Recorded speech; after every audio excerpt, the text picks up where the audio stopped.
La Iglesia IPVR de Colombia, Ebenecer, les da la bienvenida a su predicación dominical.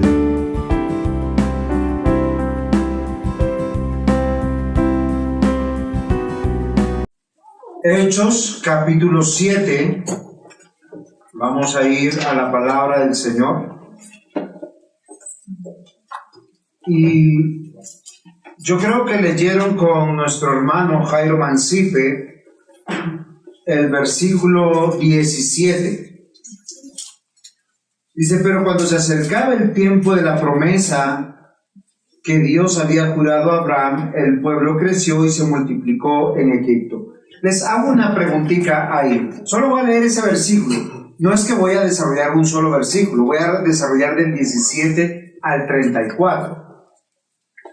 Venimos estudiando la palabra de Dios, pero la pregunta es, ¿quién está hablando? Y no me van a decir que es Dios, porque Dios habla a través de su palabra, pero en este discurso, ¿quién está hablando? Esteban. Muy bien, Esteban. ¿A quién está hablando? A los principales, a los que están justiciando. ¿Cierto? Al Sanedrín. Al Sanedrín, dice la palabra. Muy bien, ¿quién conforma el Sanedrín? Los más importantes de la religión judía, aquellos que habían crucificado a Cristo. Con esto en mente, debemos recordar que nosotros hace 2 domingos comenzamos el sermón de Esteban. ¿Sí se acuerdan? Un sermón que era dirigido a cabezones. ¿Quiénes son los cabezones? ¿Se acuerdan que nosotros hicimos un énfasis sobre aquellos que saben mucho, hacen poco, ¿sí? Y no tienen fe? Sí, escribas, fariseos, saduceos, todos los religiosos del momento. De hecho, ellos habían inventado cosas sobre Esteban. Y hace 8 días nosotros dijimos que teníamos que considerar algunas cosas en nuestra vida, sobre lo que Dios está haciendo en nuestra vida. Y el discurso está continuando. Pero a mí me pareció muy interesante, porque lo que va a hacer Esteban en su defensa es presentar la historia del pueblo de Dios y particularmente de los salvos. ¿Y qué es lo que está sucediendo a la comunidad de los salvos en medio de la historia? Yo les hago una pregunta. ¿Ustedes qué piensan de eso? ¿Cómo estamos los cristianos en el mundo? Ahora, no estoy hablando de los que se llaman así cristianos, porque hay muchos que para sí se llaman cristianos. Ahora, no es algo que yo quiero hacer, juzgarlos.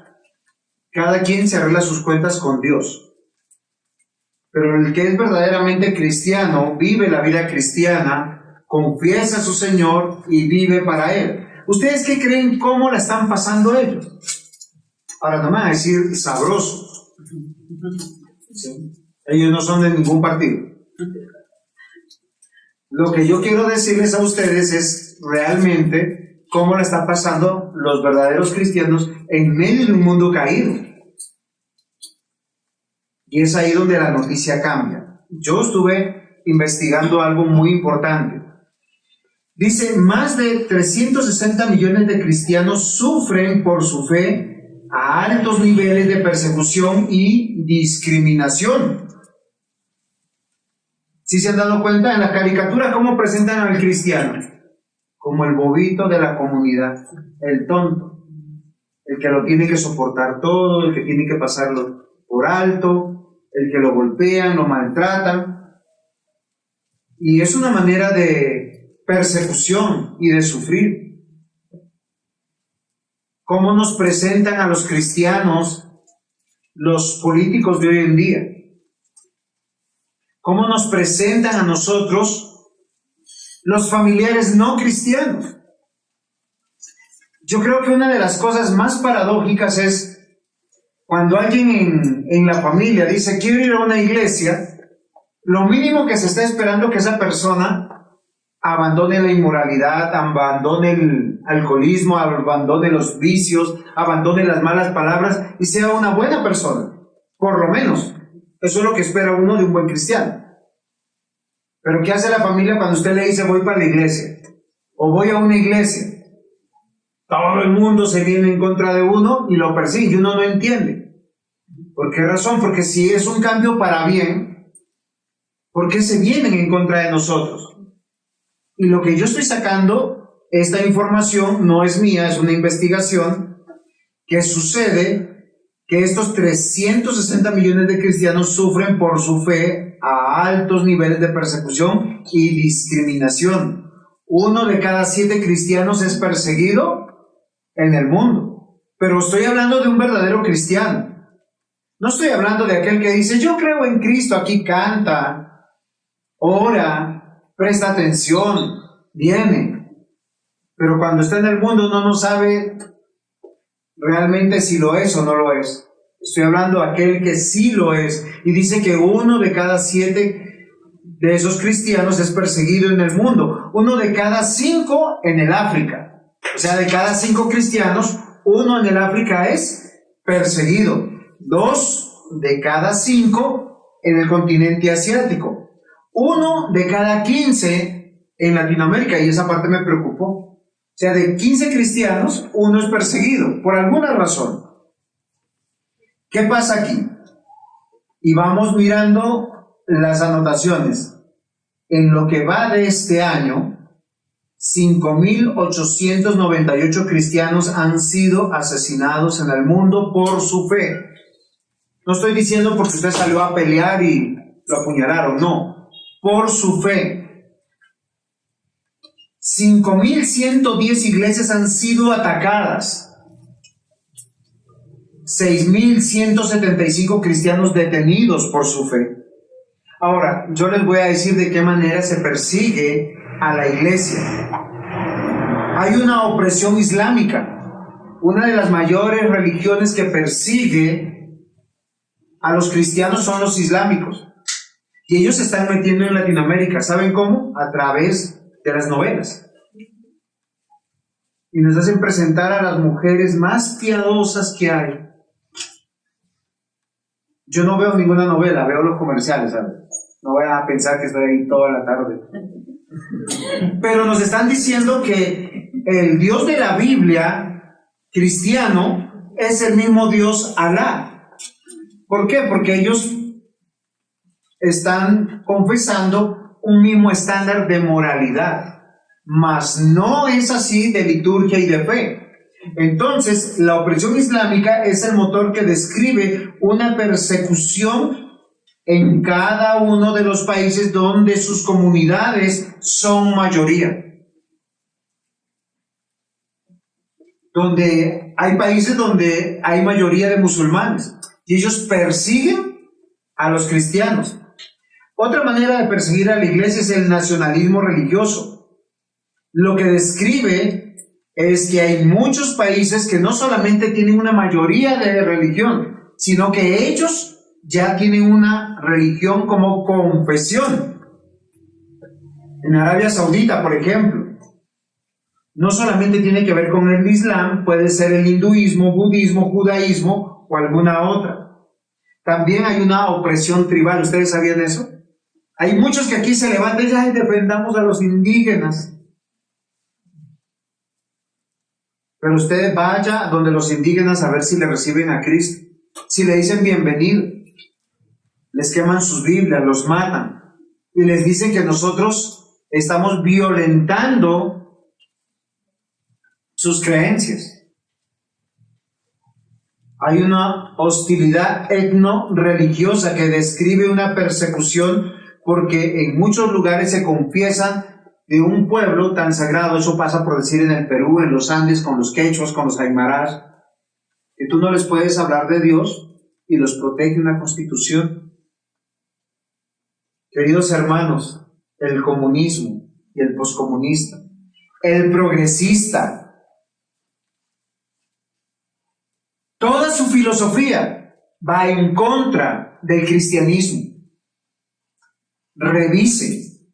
Es que yo no me puedo levantar políticamente y decir solamente yo soy de un partido y sigo esto. No, ellos tienen toda una filosofía para destruir al cristianismo y los principios de verdad. La intolerancia secular también. Esta es una nueva ética. donde usted se tiene que sentar y soportar lo que diga y crea cada persona, sin poder usted decir, yo no creo eso. Queridos hermanos, ¿y saben cómo yo termino? Con la paranoia dictatorial que hay en muchas de nuestras naciones sudamericanas, donde están mandando a cerrar iglesias. ¿Saben cuál es la conclusión de todo esto? Nos están matando. Y nosotros no nos estamos dando cuenta. Yo saqué toda esta información de una página que habla de la persecución de los cristianos. Es una página muy seria que tiene datos actualizados al día de hoy. ¿Y por qué yo les digo que nos están matando? Porque ese es el título de la predicación. Esteban le va a comunicar al Sanedrín que no es novedad que se levanten las naciones, los pueblos en contra de los cristianos para querernos silenciar. En el argumento de Esteban está diciendo, oigan, despierten, nos están matando. ¿Ustedes de qué parte son? Yo creo que si ustedes se pusieran a pensar un poquito aquí, una manera de matar no solamente es tomar la vida de alguien, es censurarlo, callarlo, destruir nuestras iglesias, destruir nuestros hogares. Y eso no lo está haciendo un hombre, lo hace el reino de las tinieblas, en cabeza de Satanás y a través de un mundo que le sirve. Y si usted no se pellizca hoy, que nos están matando, usted no va a ser ese buen soldado que demanda Dios para que vivamos la vida cristiana. ¿Cómo es el título, Davidcito? Nos están matando. 1, nos acechan. Cuando usted va a Hechos 7, versículos 17 al 19, Esteban dice lo siguiente: pero cuando se acercaba el tiempo de la promesa que Dios había jurado a Abraham, el pueblo creció y se multiplicó en Egipto. Me explico, Abraham, ¿a dónde se está remontando? Se está remontando a Abraham, Isaac y Jacob. Ellos eran poquitos, así como nosotros. Y recuerden que la promesa que Dios le dio a Abraham es: ustedes serán una multitud, como la arena del mar, como las estrellas de los cielos. Y ellos decían, pero hemos entrado 70 a Egipto. 75 dice el Nuevo Testamento. En el Antiguo Testamento el número cambia un poquito, dice que 72. Pero hay un argumento teológico ahí que depende desde dónde estés contando y quién está contando para poder hacerlo. No lo voy a resolver hoy. Pero lo que yo quiero que ustedes recuerden que Esteban está yendo a ese preciso momento, cuando Jacob con sus hermanos entraron a Egipto. Según Hechos de los Apóstoles dicen 75 personas entraron y se multiplicaron. O sea, cuando ellos se multiplican, ¿usted qué dice si la iglesia empieza a crecer y a crecer? El Señor nos está bendiciendo, estamos prosperando. ¡Qué rico! Porque no vamos a tener ningún tipo de limitaciones. Pero yo les voy a decir, ojo, el momento más peligroso para el creyente es cuando está prosperando. Porque cuando usted prospera, ¿se olvida de Dios? Es particular que en Génesis no vemos altares, sacrificios, clamores a Dios porque ellos están prosperando. Cuando Dios había diseñado que nosotros seamos agradecidos a Él. Yo les hago una pregunta. ¿Por qué usted hoy despertó? Porque el Señor le dio la vida. Porque algunos han muerto. Porque el Señor en su bondad se los ha llevado. Las dos cosas son buenas. Porque Dios es el que determina eso. ¿Por qué hoy usted tiene un trabajo? Eso es fácil. Dios le ha dado dones, talentos, habilidades, pero también lo ha respaldado que alguien lo contrate. ¿O no es así? ¿Por qué usted puede tomar a alguien de la mano? Porque me he enamorado, eso diría Marquís. No, está bien, ¿no? Yo por ahí vi un TikTok de alguien que dice, no, lo encontré sucio, feo y ahora lo he puesto bonito. Pero no es el punto. El punto que cuando uno encuentra a alguien a quien amar es porque Dios te ha bendecido. Dice, el que haya esposa, haya el bien de nuestro Dios, de nuestro Señor Dios. Ahora, todo lo que nosotros hacemos hoy es venir y presentar a Dios de lo que Él nos ha bendecido. Pero aquí Esteban está haciendo recordar que el pueblo creció, prosperó y se olvidó de Dios. ¿Y cómo lo sabemos? Porque Dios es un maestro y un padre espectacular.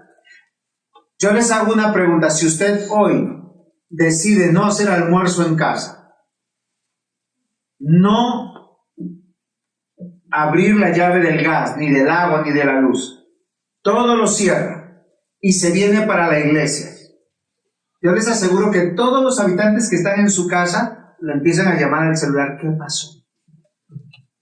Y usted le dice, voy a dar gracias a Dios, estoy yendo gracias a Dios porque Dios me dio para el agua, para la luz, para la energía, voy con mi vida, pero me las voy a llevar las bendiciones, me las echa con llave. Les aseguro que todos los que quedan en casa quedan desesperados, porque ellos quieren las bendiciones de Dios, pero no quieren al Dios que bendice. En ese caso, ¿saben qué es lo que hizo Dios? Levantó en Egipto otro rey que no conocía, a José. Y esto es interesante. ¿Quién era José? El que los llevó, el que los bendijo, el que abrió las puertas de Egipto. Les dieron las mejores tierras de Gosén en Egipto. Ellos eran tratados como los hijos de un príncipe de Egipto.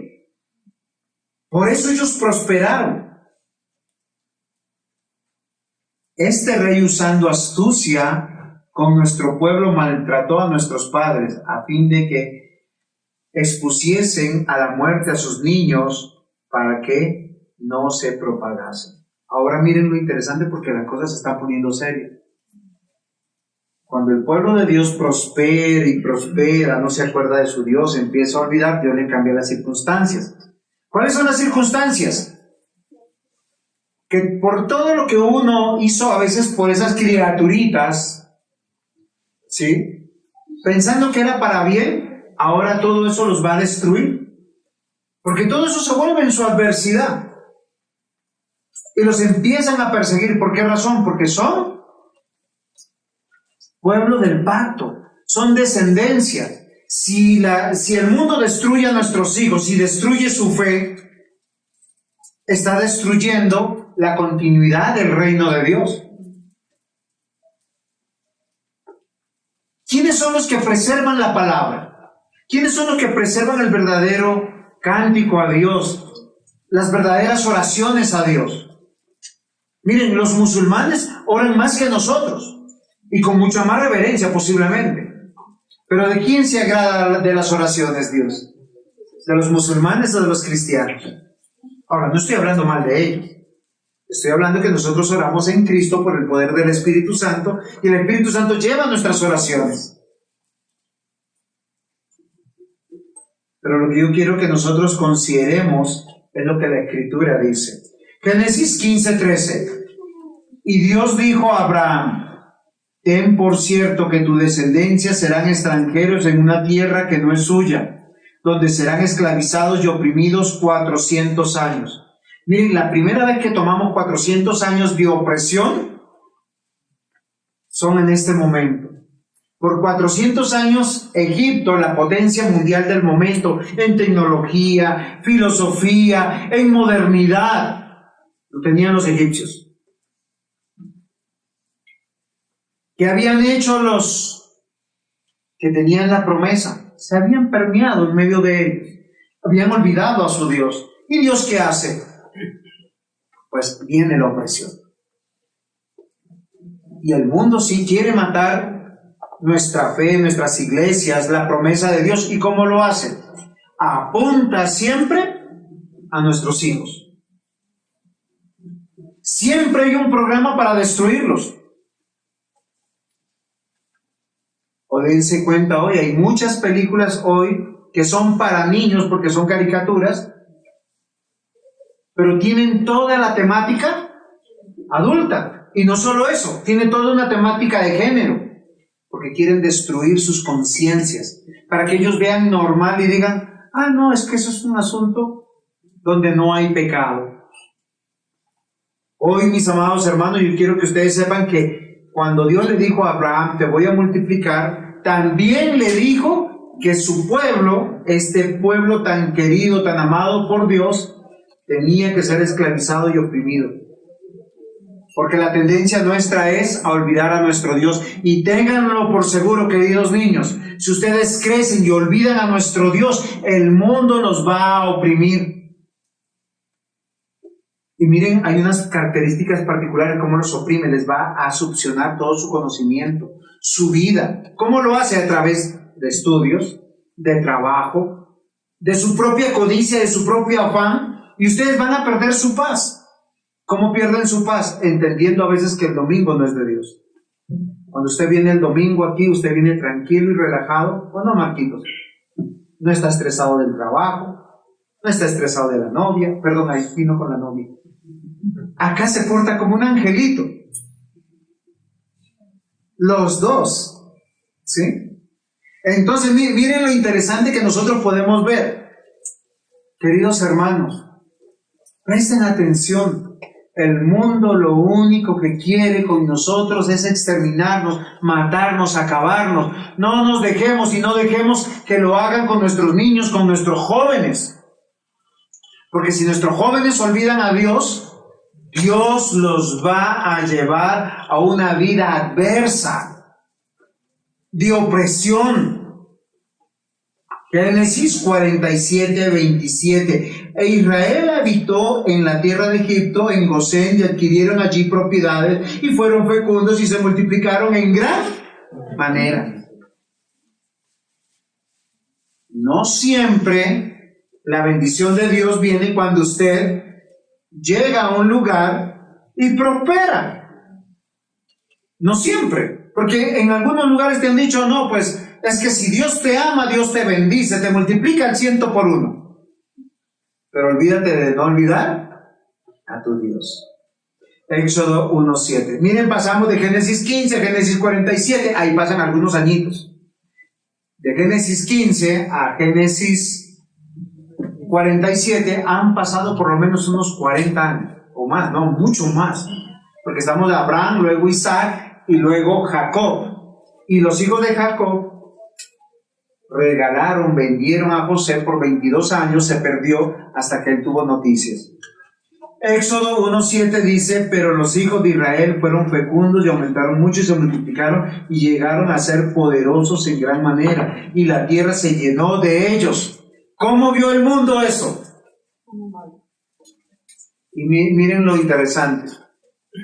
La gente que no conoce de Dios dice, ¿y los cristianos para qué son buenos? ¿Qué han hecho los cristianos por el mundo? Yo les quiero hacer algunas respuestas rápidas. Hay muchos grandes premios Nobel que fueron cristianos. Investiguen. Premios Nobel de paz. Premios Nobel en ciencia. A lo largo de la historia, grandes artistas, científicos e inventores han sido cristianos. Las mayores naciones que hoy llamamos del primer mundo tienen fundamentos y bases cristianas, sus constituciones, pero ahora que crecieron y se han desarrollado y caminan por las nubes y no tienen pobres, muchos de ellos, ¿qué han hecho? Han olvidado a Dios. Cuán peligrosa es la prosperidad, porque posiblemente olvidamos a nuestro Dios. Padres, no enseñen eso a sus hijos, porque la prosperidad, ¿de quién viene? ¿Cómo usted le paga el colegio a estos niñitos? ¿Cómo les da para su uniforme, para su lonchera? ¿De dónde viene?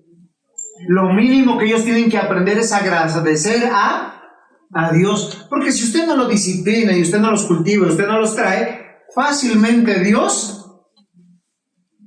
si Dios los ama, como dice la Escritura, a todo aquel que recibe Por hijo, lo azota. O sea, no piense que es diferente. No ha cambiado. Porque el fin principal del hombre es, Karina, ¿cómo es el fin principal del hombre? Glorificar a Dios y gozar de Él para siempre. Muy bien. Dice entonces, si pues coméis o bebéis o hacer otra cosa, hacerlo todo para la gloria. Estoy terminando la universidad para la gloria de. Estoy terminando el colegio, la primaria, el bachillerato para la gloria de. Tengo un hogar para la. ¿Y cómo lo hacemos? Miren, Dios ha manifestado su gloria y nosotros le damos gloria a Él al apartar este día para adorarle. Salmo 73, 24, 26 dice, me has guiado según tu consejo y después me recibirás en gloria. ¿A quién tengo yo en los cielos sino a ti? Y fuera de ti nada deseo en la tierra. Mi carne y mi corazón desfallecen, mas la roca de mi corazón y mi porción es Dios para siempre. Amados hermanos, ¿hasta cuándo no entenderemos que el mundo odia nuestra descendencia, odia nuestros hogares? Un consejo de un hombre malvado fue a un rey. Manda a todas las mujeres al frente de batalla, esas mujeres que son fáciles, esas mujeres que dan un beso regalado, esas mujeres que se acuestan con cualquiera. Y el rey le dijo, ¿y eso para qué? Y le dice, porque si ellos fornican con ellas, si ellos se acuestan con ellas, el Dios Todopoderoso de los hebreos los va a disciplinar. Y así fue. Perdieron la batalla. El mundo está acechando a nuestras criaturitas, a nuestros hijos. ¿Y cómo lo hace? Lo hace de una manera que nosotros no nos hemos dado cuenta, acechándolos. ¿Sí se han dado cuenta? ¿Cuál es la debilidad de sus hijos? El internet. Vayan por ese lado, les presentan tipos de programas donde los esclavizan de tal manera que olvidan leer la Biblia, olvidan orar, olvidan congregarse. Para otros será el alcohol. Los rumbeaderos están cerca de cada lugar, en cada ciudad. Para otros es la inmoralidad. Y yo pudiera tener una lista sin fin. Queridos hermanos, nos están matando. Y en este punto 1 yo quiero que nosotros consideremos, nos están acechando. ¿Saben? La palabra acechar tiene que ver con que te están vigilando. ¿Cuál es tu debilidad? ¿Cuál es el hijo más débil? Y a ese lo atacan, a ese te lo roban, a ese te lo sonsacan. Miren, el que está firme llega a la iglesia solito. Le pregunto, ¿y mañana dónde va? A la iglesia. Pero el débil, el torpe, el que tiene que andar con muletas. Venga, mijito, yo lo animo, lo cambio, lo baño, lo visto. Le tengo que dejar la camisita planchada, el pasaje del bus. O que alguien, oiga, vamos, no se quede. Amados hermanos, el mundo acecha, espía, vigila a lo nuestro, a lo que es de Dios, a nuestros niños, a nuestros jóvenes, para esclavizarlos, para subyugarlos, oprimirlos, someterlos, para que ellos tengan terillos en los ojos. ¿Ustedes saben qué son los terillos en los ojos? Una telita por la cual usted ya no ve claro. Por eso Esteban dice, cuando se acercó el tiempo de la promesa y el pueblo estuvo prosperando, el pueblo creció y se multiplicó, Dios hizo algo extraordinario. Cambió la dinastía donde ellos tenían comodidad. Esto es una expresión del amor de Dios. Yo creo que en cualquier iglesia les predican de otra manera. Si tú eres un hijo de Dios, te va a ir bien. No, si tú eres un hijo de Dios, lo que Dios quiere es que tú le agrades a Dios. Si tú vuelves a Dios, Dios vuelve a ti. Y solo así te irá bien. Miren en Éxodo capítulo 1, versículos 9 y 10 dice: He aquí el pueblo de los hijos de Israel es mayor y más fuerte que nosotros. ¿Quiénes pensaban eso? Los egipcios. Ahora pues seamos sabios para con él, para que no se multipliquen y acontezca, viniendo una guerra, él también se una a nuestros enemigos y pelea contra nosotros y vaya a la tierra. ¿Saben ellos qué van a decidir? Mandar a matar a los hijos de los israelitas.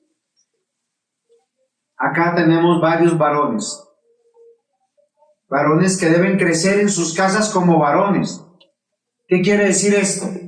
Que deben aprender a tomar decisiones, aprender a ser cabeza, aprender a liderar, a gobernar, a sojuzgar, a administrar. ¿Pero qué hace esta sociedad? Metrosexuales, afeminados, cobardes, pusilánimes, o peor, homosexuales. Y dicen que todo eso es bueno. Hombres sobreprotegidos. Ay, pobrecito el niño, como es varón hay que dejarle el desayuno, el almuerzo, la comida, y también cambiarle el pañal, pero tiene 20 años. Queridos hermanos, una de las políticas más diabólicas que hay hoy en nuestra sociedad, ¿saben cuál es? No tengan hijos. ¿Por qué razón? Disfrútense, viajen, paseen. Pero ¿cuál es el principio bíblico? Cásense, tengan hijos y luego sí disfruten y paseen. No es en serio. Yo les voy a decir una cosa. Yo lo aprendí porque Dios lo decidió así. Yo me casé y con mi esposa hicimos un plan mundano. ¿Saben cuál fue? Mi amor, 2 años no vamos a tener hijos, nos vamos a disfrutar y luego lo planeamos. Pero Dios tenía otro plan, se llama Nicola Andrea Dávila. A los 20 días llegó. Mi esposa me dice: estoy embarazada. Yo era el hombre más feliz. Llegué con un muñeco y ella me devolvió el muñeco en la cabeza. Pero la muñequita llegó. Gracias a Dios. Miren, gracias a Dios ella ya tiene 21 años. ¿Está felizmente casada o no? Muy bien. Y eso es bonito. Ahora ¿cuál es el consejo de un padre bíblico? El mundo nos está acechando. ¿Cómo nos protegemos? ¿Cómo nos blindamos? ¿Cómo se blinda una relación o un matrimonio? Tengan hijos. Miren, uno de los sueños que tenemos con mi esposa es ver a nuestros nietos caminando por acá. Yo le he garantizado algo a Nicole: tenga hijos para yo consentirlos, para yo malcriarlos, para que ella se ponga los pelos de punta. Yo no lo voy a hacer. Ahí ella va a saber lo que es bueno. Y ojalá podamos ver a nuestros bisnietos. Deuteronomio 7:9 dice: conoce pues que Jehová tu Dios es Dios fiel, que guarda el pacto y la misericordia a los que aman y guarda sus mandamientos hasta 1000 generaciones. ¿Qué es lo que está diciéndole a su pueblo? Tengan hijos. Ahora, los hijos no son para mí, no son para el mundo, no son para decir: es que mi hijo es un arquitecto, perdón por los arquitectos, o es una abogada, perdón por los abogados. ¿Sí? No tiene que ver con títulos, no tiene que ver con riqueza, sino que sean fieles a nuestro Dios, porque solo así ellos tendrán hijos para Dios. Y miren lo interesante, acá dice por 1000 generaciones. Cuenten de Deuteronomio aquí, yo creo que todavía no hemos llegado, pero la promesa del Señor está vigente. Salmo 119, versículo 89-90: para siempre, oh Jehová, permanece tu palabra en los cielos, de generación en generación es tu fidelidad. Tú afirmaste en la tierra y subsiste. ¿Cómo la tierra se afirma y se subsiste? Cuando tenemos hijos para Dios. Porque Dios no ha destruido este mundo. Por causa de los hijos de Dios, no por causa de los paganos, no por causa de los religiosos, no por causa de aquellos que abandonan la iglesia. No fue Lot un hombre que estaba en Sodoma y Gomorra, entre Sodoma y Gomorra, y Dios lo sacó para destruir esa ciudad. No fue Abraham que intercedía y decía, Señor, pero es que si habían 50 justos. ¿Y qué le dijo? No hay 50 justos. 30 justos, no hay 30 justos. 10 justos, no hay 10 justos. ¿Por qué razón? Porque a veces no se tienen hijos para Dios. Lot sacó 2 hijas de esta ciudad, de las cuales salen 2 pueblos malvados. Uno de ellos son los amonitas. Cuando nuestros hijos se pierden en el mundo, estamos perdiendo la batalla. No es necesario que vengan y los maten. Matan su fe, matan sus convicciones. Están atentando contra la promesa de Dios, del pacto y de su iglesia. 1 Corintios 1:9, fiel es Dios por medio de quien fuisteis llamados a la comunión de su Hijo Jesucristo, Señor nuestro. ¿Por qué estamos aquí? Por Cristo, porque es la promesa de descendencia. 2 Timoteo 2:13, si somos infieles, Él permanece fiel, pues no puede negarse a sí mismo. Si se dan cuenta que Esteban está diciendo, a nosotros nos están matando. O sea, él no quiere librar su vida. Esto no es una novedad, ya los egipcios lo hicieron y lo hacen acechándonos. No dejen que a sus hijos los acechen, los vigilen, no los entreguen al mundo por las misericordias de Dios. Muchos de nuestros hijos hacen las cosas con los recursos que Dios nos da para bendecir su nombre y darle la gloria. Yo los quiero llamar hoy al pensamiento de volver a nuestro Dios. Segundo punto, nos amenazan. Y esto es muy interesante, porque los del Sanedrín no estaban nada cómodos, ellos estaban entendiendo. La historia bíblica nos dice que el mundo no nos quiere. Se muestra como amigo, pero solo desea el exterminio de nosotros. ¿No te das cuenta que cuando hace una celebración la hace el domingo y justo a la hora del culto? Y te puedes escoger, ¿tu Dios o nosotros? ¿Por qué? ¿Por qué quiere vulnerar los principios que Dios te ha enseñado? ¿Por qué te quiere ver drogado, alcoholizado? ¿Por qué quieren normalizar cosas que nos destruyen?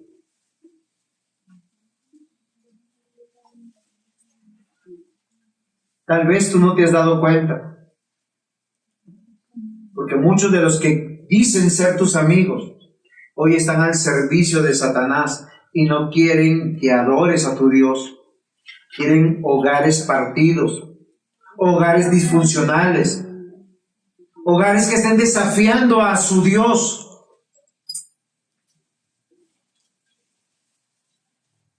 Y nos amenazan.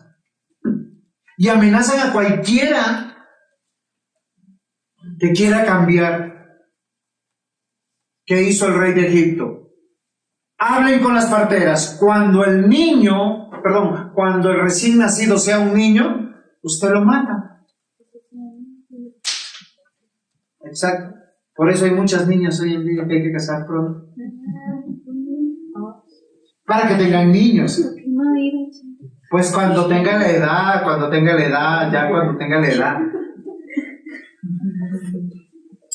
Eso es algo muy interesante. Queridos hermanos, el mundo quiere que nosotros sucumbamos en medio de su amargura y su sufrimiento. ¿Y saben cómo lo llama? Lo llama diversión. ¿No se han dado cuenta que usted sale a la calle y hay multitud de tentaciones para todos?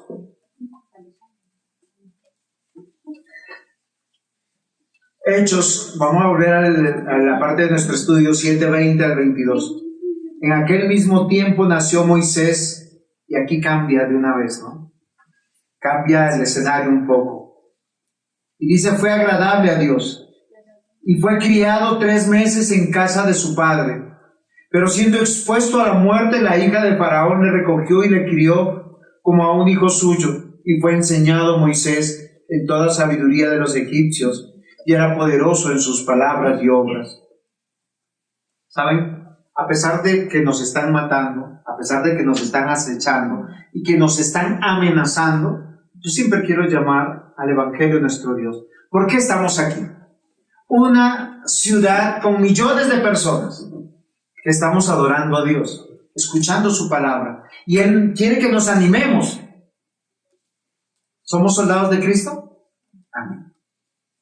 Si somos soldados, entonces tenemos que enfilar las batallas para pelear en el poder de Dios. Y Esteban está diciendo que aun si la adversidad es grande, como un rey, su nación en contra de un pueblo que no tenía ejército, que no tenía príncipes, que no tenía armamento, no le dice levántense, vayan a pelear, vayan a protestar, no les dice nada de eso. Le dicen confíen en su Dios, que Dios está haciendo. Miren lo interesante cuando nosotros realmente protegemos a nuestros hijos, cuando los traemos a la presencia de Dios, porque Dios los está guardando. Cada uno de nuestros hijos, en el nombre de Jesucristo, es guardado, porque nadie puede entorpecer el propósito de Dios. Y la Biblia dice que para cada uno de nosotros, Dios tiene un propósito dentro de su reino. Y se acuerdan que Dios dijo, van a ir 400 años, y llegó ese tiempo, culminó. Y tal vez los egipcios decían, ¿y ahora cómo salimos? Solo piensen, y esto puede ser algo hipotético. Se levanta un rey pagano, con leyes paganas, abusivas, mucho impuesto, mucho abuso en el trabajo, mucho abuso en lo laboral. Nos quiere cambiar todo tipo de filosofía, nos quiere legalizar lo que es malo. Pagan mal. No estoy hablando de este gobierno, por si acaso, no piensen eso.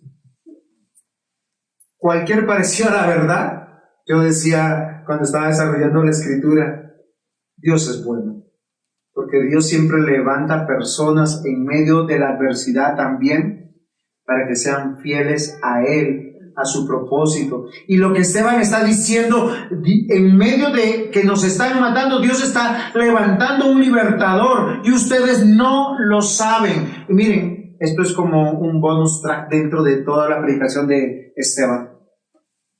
Esteban iba a morir con toda su valentía, con toda su fe. Los iba a desquiciar a ellos al colmo de la ira. Pero había un hombre que estaba siendo evangelizado en silencio dentro de las filas del reino de las tinieblas. Era un pequeño orco por ahí metido. Y es el apóstol Pablo. Lo vamos a ver después. Porque nadie puede entorpecer el propósito de Dios. Y Dios opera todas estas circunstancias para la formación de un libertador, de un peleador por su causa, aquel que será su caudillo. Y la vida de los israelitas, aunque amenazadas, ya les dije, en su trabajo, en sus descendientes, en su fe, en sus sueños. Ustedes saben que los sueños de los israelitas en ese momento eran oscuros, porque ya no tenían ni esperanza de ir a trabajar, porque les aumentaron el trabajo abusivamente. Todo el tiempo nos quieren silenciar, callar, amenazar. Hoy lo hacen con las ideologías. ¿Saben por qué? Porque quieren normalizar el pecado. Si usted normaliza la homosexualidad, el lesbianismo, toda la ideología de género, dentro de poco vienen por los niños. En España ya están diciéndolo.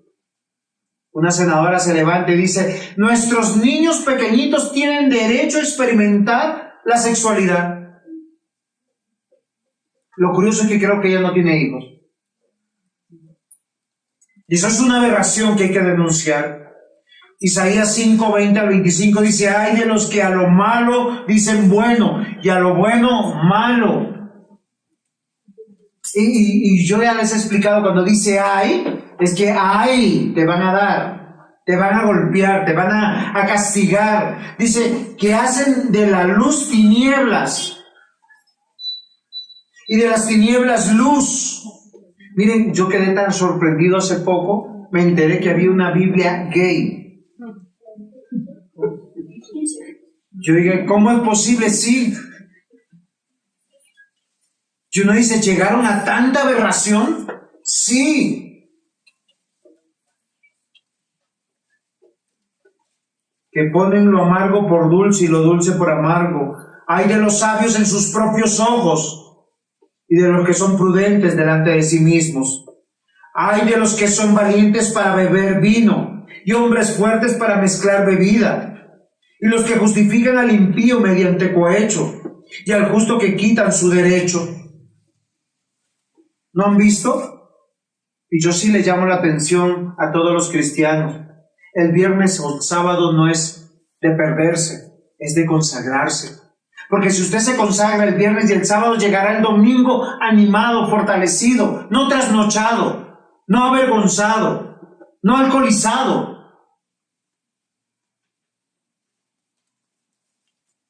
Los que justifican al impío mediante cohecho, al justo quitan su derecho. Por tanto, como la lengua del fuego consume el rastrojo, la llama devorará la paja, así será su raíz como podredumbre, y su flor se desvanecerá como polvo, porque desecharon la ley de Jehová de los ejércitos y abominaron la palabra del Santo de Israel. ¿Sabe qué es lo que está condenando para aquellos que viven, que se llaman cristianos y viven como mundanos? No tendrán hijos. No habrá más descendencia para ellos. No querrán casarse. Esa es la amenaza que hoy tenemos. Lo triste es que nosotros posiblemente no nos damos cuenta. A veces nuestro amor es un amor que daña. Yo los invito a que se arrepientan. El concilio que oía Esteban también tenía que ubicarse.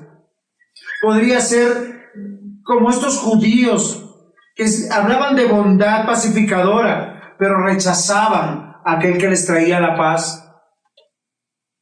Crucificaron a Cristo, matarán a Esteban. Simplemente lo que hace Esteban es el trabajo de Dios. Él no se está defendiendo. Recuerden, en silencio, en las mismas filas de las tinieblas, la semilla del Evangelio va a calar el corazón de un hombre.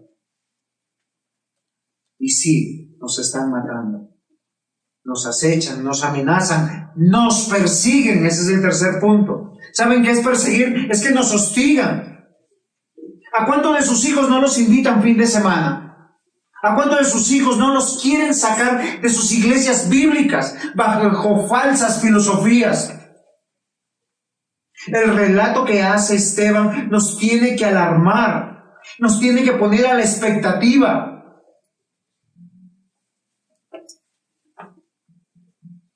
Hechos capítulo 7, 23 al 28.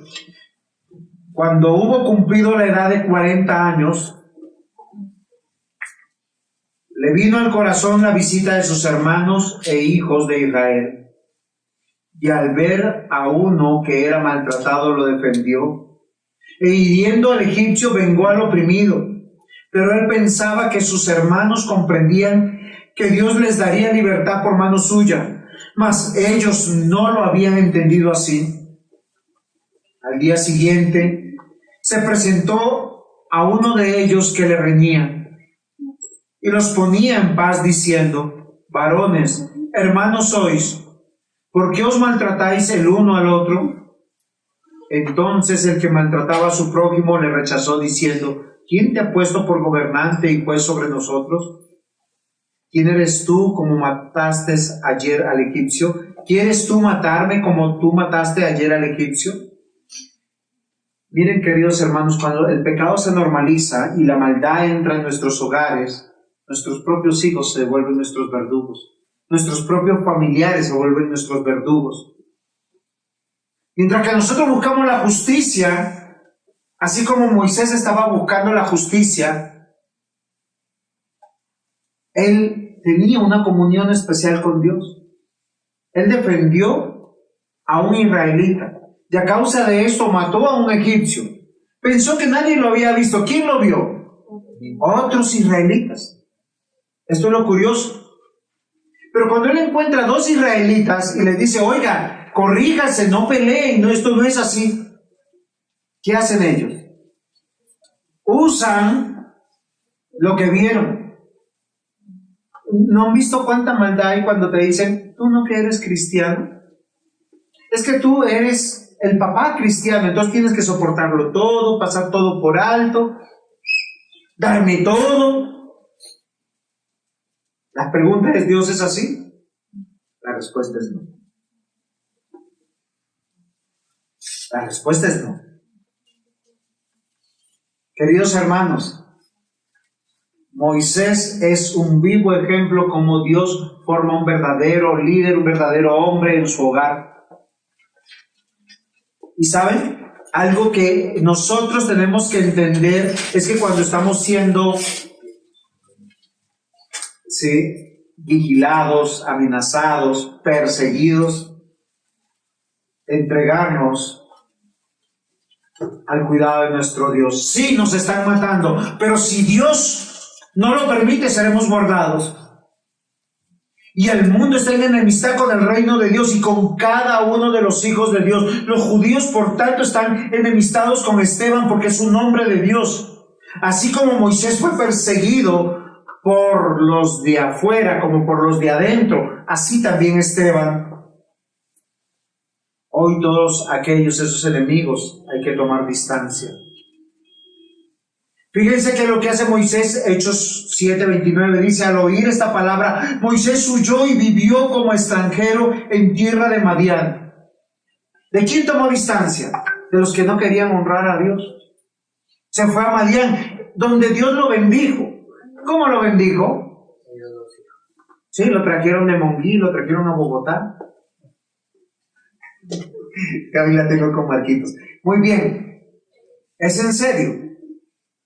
Y en Madián Dios le dio una familia que lo guardó, lo protegió, lo bendijo en su trabajo y lo formó. Así que Moisés fue perseguido, Esteban también, pero Dios tiene un propósito.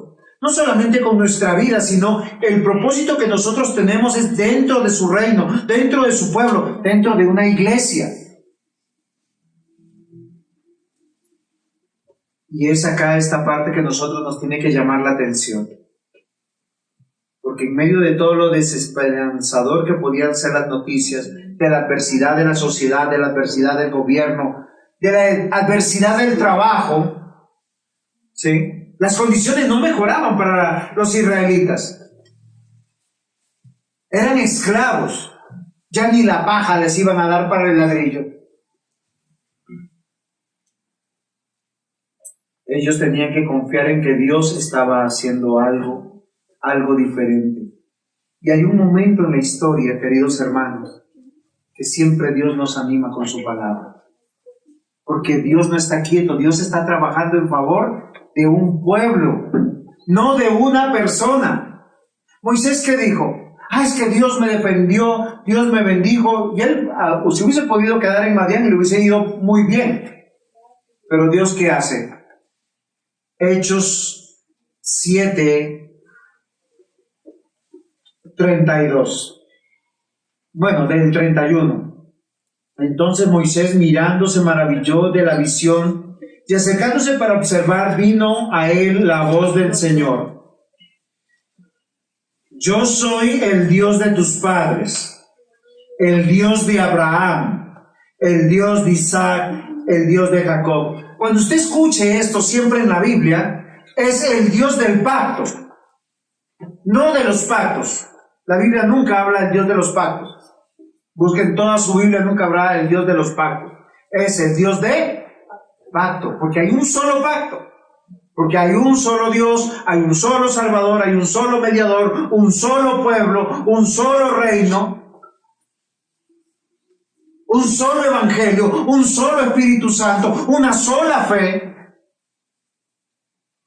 A muchos lo convencieron que hay fe natural y fe salvífica, ¿sí o no? No existe la fe natural. Cualquier fe que no sea la fe en Cristo es idolatría. Si usted dice, voy a salir porque es que yo creo que me va a ir bien, usted es supersticioso. Usted tiene que salir en el nombre de Cristo, que todo es para bien. Así hoy muera. Y el Señor se le presenta en una zarza ardiente. Miren, cuando Dios se presenta de esa manera, Él está presentando su gloria de una manera especial. Y le habla y le dice: yo soy el Dios de tus padres. No es de papá y mamá, era el Dios de los padres que venían de generación en generación. Los quita, hay que tener hijos. Él dice. Pero ese es el consejo de Dios. Y Moisés, temblando, no se atrevía a mirar. Y le dijo el Señor: quita el calzado de tus pies, porque el lugar que estás es tierra santa. Ciertamente he visto la aflicción de mi pueblo que está en Egipto, he oído su gemido y he descendido para librarlos. Ahora pues, ven y te enviaré a Egipto. Miren, queridos hermanos, y con esto quiero ir terminando el sermón. Yo sé que nos están matando. Las noticias lo dicen. El mundo está en contra de nosotros. Nosotros tal vez hemos caído y hemos bajado también la guardia. Pero yo les voy a decir algo: Dios no ha bajado la guardia. Dios tiene un propósito. Con nuestros niños, con nuestros jóvenes, con nuestros hogares, con nuestras iglesias. Tenemos que seguir firmes, porque Dios está trabajando. Él es el que nos recuerda: yo soy el Dios de tus padres, de Abraham, de Isaac, de Jacob, el Dios del pacto. Y yo quiero que hoy tú tiembles delante de Dios. No tiembles ante tus hijos, ante tu esposa, ante tus parientes, ante tus padres. Que tiembles ante Dios. Y que hoy nosotros tengamos que reconocer que estamos ante la presencia de aquel que es todopoderoso, aquel que es creador de todas las cosas, aquel que en esta figura, que es una llama ardiente, que no se consume, que hoy nos llama como a Moisés, como a Esteban, a que peleemos la buena batalla de la fe. Cristo venció en la cruz. Su victoria nos ha investido de una armadura poderosa. Él venció la muerte, nos hizo justicia, nos ha regalado la vida eterna. El mismo Dios está observando todos los tiempos, preparando siempre un libertador, preparando siempre una comunidad que se una para poder seguir llevando las promesas del Evangelio, para sacar de la condición miserable donde se encuentran muchos de los cristianos, ahogados por vicios, ahogados por malas conductas, por malas palabras, por malos pensamientos. El Señor los va a arrancar de su ignorancia, de su inmadurez. Hoy, a través de tu vida, de mi vida, el Señor nos está enviando y nos está avisando. Sí, nos están matando, pero Él no ha dejado su promesa, porque su promesa es para siempre. Amén. Amén. Sí, nos están matando, nos acechan, nos amenazan, nos persiguen, pero tenemos un Dios poderoso que está con nosotros hoy y por la eternidad. Amén. Amén. Pongámonos en pie, demos gracias al Señor.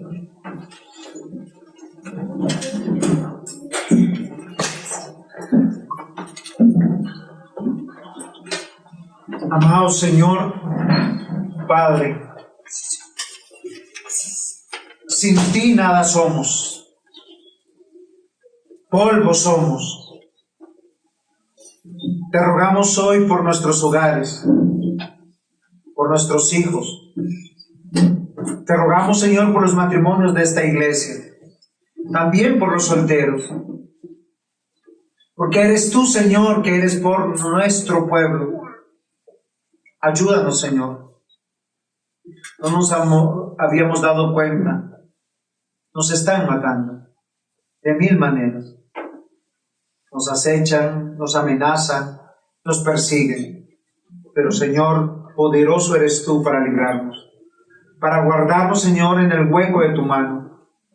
Poderoso eres tú, Señor, para sacarnos en victoria. Hoy te rogamos por aquellos que se han alejado del Evangelio, que se han alejado de la iglesia, para que tú los traigas con cuerdas de amor, Hoy te rogamos por aquellos que amamos y no creen en ti, que te niegan y blasfeman tu nombre, para que tú, Señor, los salves, para que tú, Señor, por amor a tu nombre, los traigas. Señor, o en esta guerra, nosotros gustosos daremos la vida, porque tú ya la has dado por nosotros. Ayúdanos, Señor, a pelear la buena batalla. Ayúdanos, Señor, a predicarte a tiempo y fuera de tiempo, y hacer todas las cosas para ti. Porque, Señor, eres digno de toda gloria, de toda honra, y permítenos contar las grandes y maravillosas obras que estás haciendo con nosotros, en nosotros, por nosotros. Porque tú no has olvidado tu pacto, el pacto de Abraham, de Isaac, de Jacob, el pacto en Moisés, en David, el pacto en Cristo, ese nuevo pacto donde nosotros hoy vivimos y confiamos. En el nombre de Jesús. Amén. Tomen asiento.